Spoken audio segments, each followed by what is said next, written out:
Backing up is looking at yourself and saying, hey, am I perfect in every area that I'm critical of?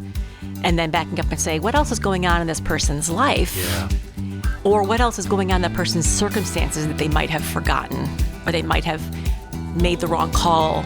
So a lot of times when you're asking for grace, you're like, hey, look at my context here. In all of the good times and even the trials, through tears and through laughter, yeah, I know that I'll smile when I think of you. Smile for the things you do. Smile, God gave me you.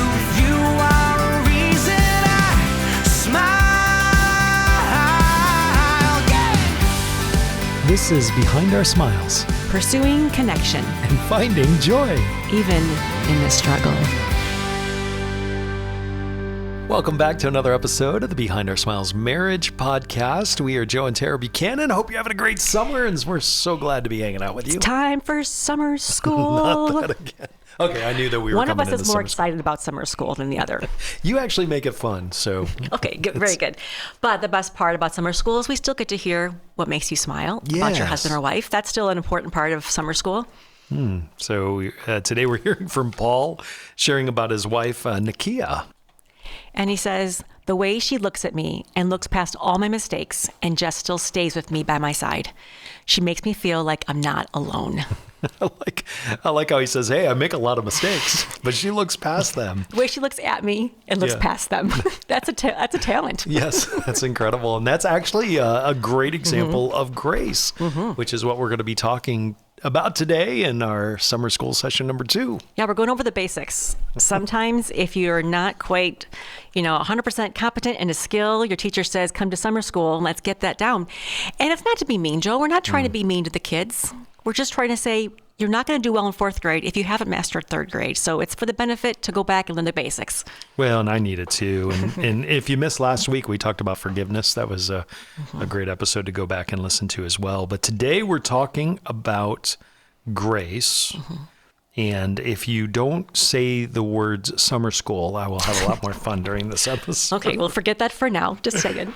Okay, so the definition of grace is unmerited favor, kindness, and mercy of God. So if we're able to reflect that and extend that as well, then we actually do incredible things for the people around us and ourselves. Yeah, I feel like grace is a nice follow-up to forgiveness. It's very similar to forgiveness, but a little different. And again, when looking up these definitions, there really are like a million different definitions.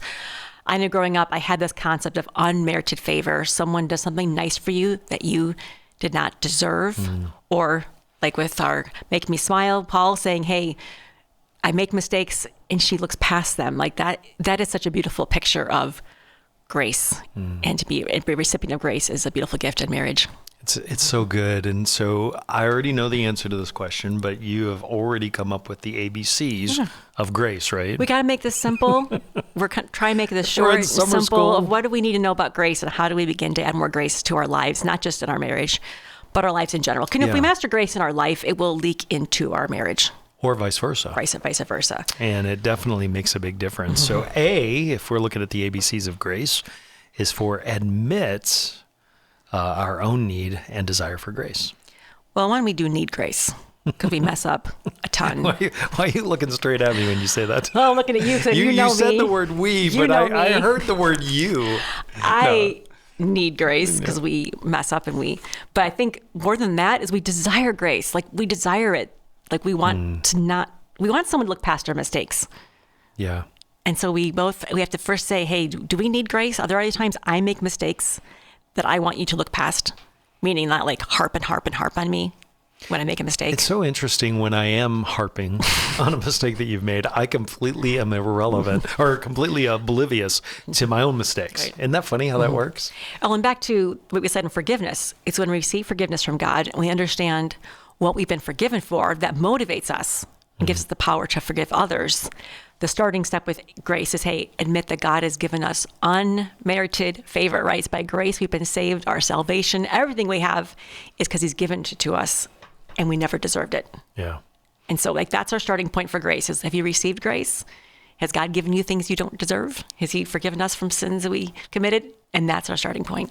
And I've gotten better, I hope, at this over the years. But one of the things I recognized pretty early on is that you already hard enough on yourself, or our kids are hard on themselves. So where I can extend grace, especially when you're already, like, when I extend grace, when I get grace from you, like when you look past my mistakes, when I'm beating myself up and I already know I've really blown this, I don't know how you're going to respond, and you respond with grace, it absolutely blows my mind. And a great story was early on in our marriage, we were not getting along. We were in a conflict of some kind, and you had to go to the grocery store, and you went to the grocery store, and you came home and immediately found me and hugged me, and I hugged you.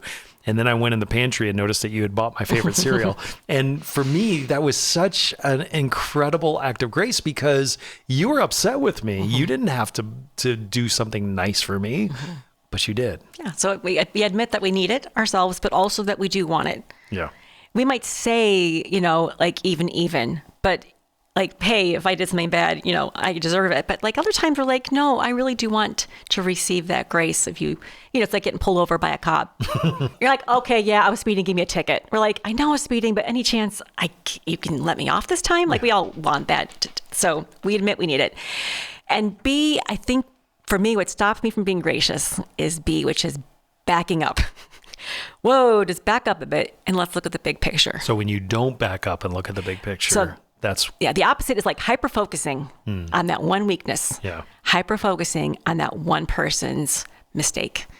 And if you're hyper-focusing, you will really not be inclined to offer them grace, versus backing up and looking at the big picture of what's going on here helps us to be more gracious. It's hard to do in the moment. I will Back admit up, that. back up. But when I'm able to do it and ask this one simple question, it does make a huge difference. And that is, how would I want to be treated if the roles were reversed? And especially knowing that it was, most of the time, it's not an intentional.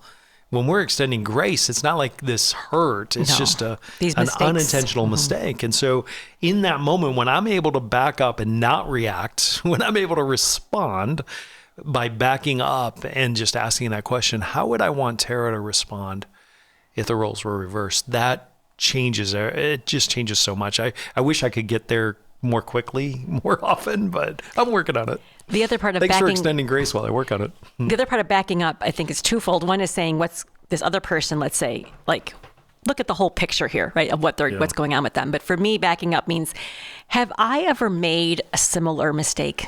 Ever in the 40-something years of my life, have I ever possibly made the same mistake? And most likely I would say, like, yeah, sometimes I forget to do that. And sometimes I accidentally do that. Again, not these horrible, like, sins, just like, yeah, I forgot. Yeah, I wasn't careful enough. I forgot to do this and I didn't do that. And I said I would and I didn't. Like, once you back up and say, have I ever been something similar? And I go, yeah. And how did I feel in that moment? Well, I wanted someone to give me some grace and say, oh, I understand, Tara, why you forgot. No big deal, So for backing up is looking at yourself and saying, hey, am I perfect in every area that I'm critical of? And then backing up and say, what else is going on in this person's life? Yeah. Or what else is going on in that person's circumstances that they might have forgotten, or they might have made the wrong call, or just done the wrong thing in the moment when there's a whole lot of things going on. So a lot of times when you're asking for grace, you're like, hey, look at my context here, right? This is what's going on. Like, I did my best, but no one's perfect in every little area of their life. No, and everyone is fighting something. Everyone's walking through something. So I think that's a great point, just to put ourselves in the shoes of the other person and say, okay, what could possibly be going on in their life? Sometimes for us, that's like, okay, you got 0 sleep last night. You haven't eaten in a long time. You had a horrible day at work. Traffic was awful, right? You had this person call with bad news. And these things come at us, we're weaker. And then we accidentally snap at each other, or we forget the thing we said we do. So I think when we back up, it helps us to get grace to say, hey, we could be there too. And let's think about this other person in a bigger context than just hyper-focusing on the tiniest little thing. Like, how could you forget to pick up the milk, So again, A is to admit our own need and desire for grace. B is to back up, simply take a step back and look at the bigger picture. And C is for extending compassion. And I think I was kind of torn between this idea of compassion and even cheering. Like, compassion is say, I understand. And again, it's treating how you want to be treated, but with feeling and saying, hey, I'm not here to beat you up Yeah. after your mistake. Grace is rooted in compassion. Absolutely. And the cheering the other person on.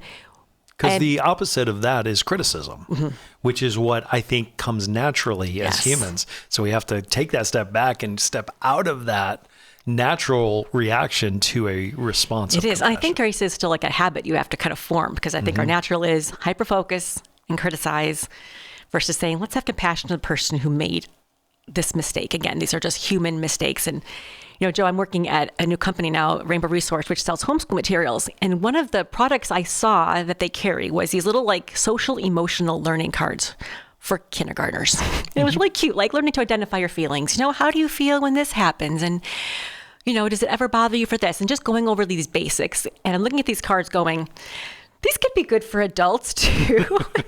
And this one card, the back side, there's a picture. And it says, what do I do when my friend makes a mistake? Almost like imagine they're playing a ball game and they miss the ball. And you're teaching this child, what do I do when my friend makes a mistake? So I'm like, okay, this is a tough question. I turn around the back side of the flashcard and it says, don't make them feel bad about it. Like, if your friend swings the bat, misses the ball, and your team loses the game, don't make them feel bad about it. And I'm like, yeah, that's kindergarten cards, but I think I should hang that one up on my bulletin board. And the idea, like, you make a mistake, instead of, you know, again, the friend misses the ball, you lose the game. And we could make them feel bad about it and say, how did you miss that ball? We lost the game. Or you can cheer them on with compassion and say, hey, bud, it was a great game. You missed the ball, but we love you. We support you. Maybe next time. Yeah. You played a great game otherwise. Like, all that way of cheering on your friends, Yeah. even when they miss. And your instinct is to make them feel bad about it. But so kindergarten flashcards right there, don't make them feel bad about it. I mean, a lot of times, like you mentioned earlier, when we make mistakes, sometimes we're the first person to go, oh my goodness, how did I miss that? Yeah. I missed it. I should have known better, and I didn't. And I've noticed over the years too, by extending grace is actually speaking life into someone. You think about someone when they've made a mistake like that and they're already beating themselves up. When you speak life, how it just, their eyes light up and you can see that life just come to life in them. Literally, where when you criticize, you can see how it just sucks the life out of the other individual. Well, in the case of the, schoolyard baseball game, that kid makes a mistake, misses the ball, the game's lost. If we make them feel bad about it, that kid's never going to play baseball again, right? Yeah. At some point you go, what's the point of even playing the game if I'm going to lose? And to say, no, we need people around them to say, yeah, we're not going to lie to you. You missed the ball. But you know what? We're going to cheer you on. Keep trying. You'll get better next time. Let's practice some more so you can get better. We still love you. So if we can put that into our marriages and our life to say, hey, and Joe, you've done that for me so many times. I'm like, it was me. Yeah, I was not watching carefully. I forgot and I burnt the dinner. Like, seriously, I just forgot. I got distracted. I should have been watching dinner more closely. And and you're like, babe, it's okay. Like, Grace. I'm like, thank you. Thank you. So it's a beautiful thing. I've been thinking about this throughout this entire episode, and that's the definition difference between mercy and grace. Because a lot of times when you talk about grace, it sounds like mercy, but mercy is not getting what we deserve when we've intentionally sinned or done wrong things there in an intentional level, where grace is getting what we don't deserve. So we don't deserve graciousness necessarily when we make a mistake. We deserve to have it pointed out and Right. those types of yeah, things. Terry, you burned dinner like you Right. did. Like that stinks. By extending grace, we're allowing the other person to not get, and so to, just speak life into them. And that's an incredible thing. Okay, time for the pop quiz. Oh, no. Have you been listening Another in pop class? quiz. Or you've been goofing around? There's no grace for this quiz. I If studied you fail, harder this week. If you fail, I'm just going to remind you of it. No. A little bit of grace. Okay, so Grace, A is for... Oh, you're asking me. A is well- to admit our own need and desire for grace. That's right. Admit Yes. we need it. B is for... Take a step back, so back up and look at the bigger picture. Yeah, there's always more going on in all of us.